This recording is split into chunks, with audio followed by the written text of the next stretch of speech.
short segment just to reset the stage just a little bit, but I want to welcome up Joe Freel.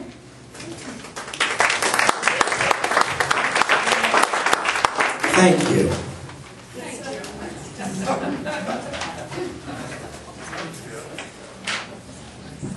Our next song is called So What? And actually our next two songs come from a Miles Davis album that was revolutionary. It influenced a lot of genres of music, and obviously jazz too. It was an iconic album released in 1959 called Kind of Blue. So What is the first song we'll do, and then we're going to do Freddie Freeloader after that. So What, written by Miles Davis, and I think soon before the session began. It was sort of like, I don't think it was written much earlier than like 20 minutes or something before the session. And the album was an exercise in some different theoretical modal things that hadn't been tried before, and it was in contrast to a lot of the hard bop that had been coming earlier. So that was in 1959, and then in 1965, Eddie Jefferson released this album called Jazz Singer, and the lyrics for So What were written by a gentleman named Christopher Akamandise Hall. I don't know if that's how you actually pronounce his middle name there, but it's close. Chris Hall. Chris Hall wrote the lyrics specifically for Eddie Jefferson. And the story is about once the album was released, Coltrane and Miles Davis, had a bunch of concerts here and there after the 1959 album. And they would make a habit of sometimes walking off the stage to rehearse the song, like during the performance. They weren't quite sure what was, they had to just go over a couple things. So they would leave the stage and come back on the stage.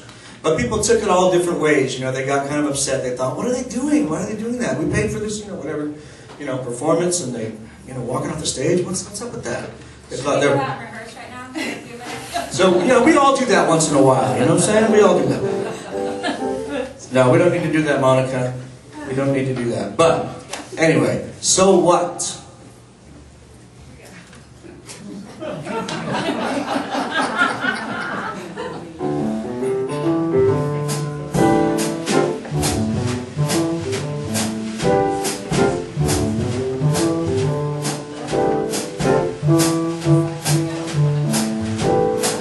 Miles Davis walked off the stage soon as his solo was over. Oh yes, he did leave the stage, and that's a fact now. Coltrane, he walked off the stage soon unfortunate folks are all saying, oh yes, he did leave the stage, clean out of sight now. They felt they had to rehearse, although we know they are masters. They hit a real mellow sound, and you will have to admit it. But I guess they both left the stage soon as their solos were over. And if you can't figure out, I'd like to hip you. Well, my friends, now about Miles Davis, I never know why some people always try to find some fault of this man and his horn.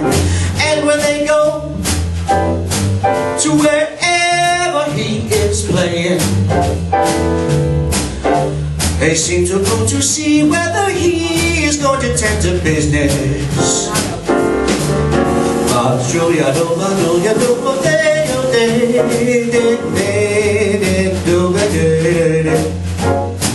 He never walks around the place and speaks to all of the folks he don't know. I wouldn't either, and neither would you, friend. But I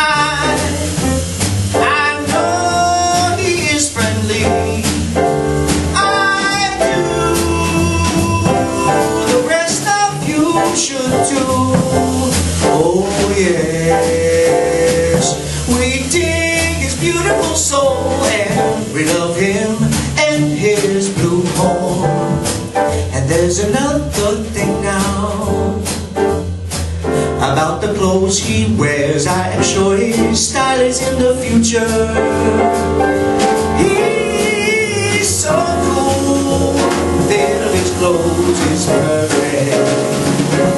Just like the way he plays, he's not afraid of being different. And he has won most polls in this modern jazz. He and Gillespie are kings. Miles and his group are breaking records, yeah, because they sure do swing.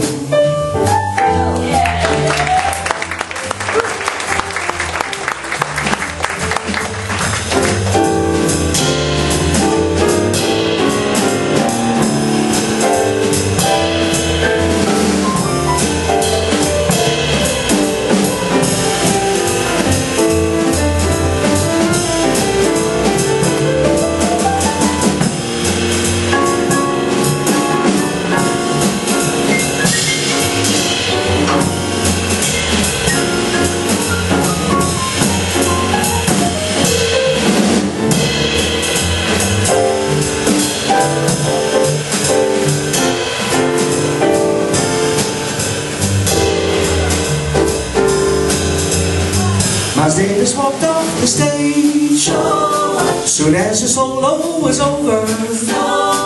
Oh yes, he did leave the stage, and that's a fact now. Coltrane, he sneaked off the stage soon as his solo was over. Oh yes, he did leave the stage, clean out of sight now. They felt they had to rehearse, although we know they are masters. They get a real groovy sound, and you will have to admit it. But I guess they both left the stage soon as their solos were over. And if you couldn't figure out, well, I have hit you. I guess they both left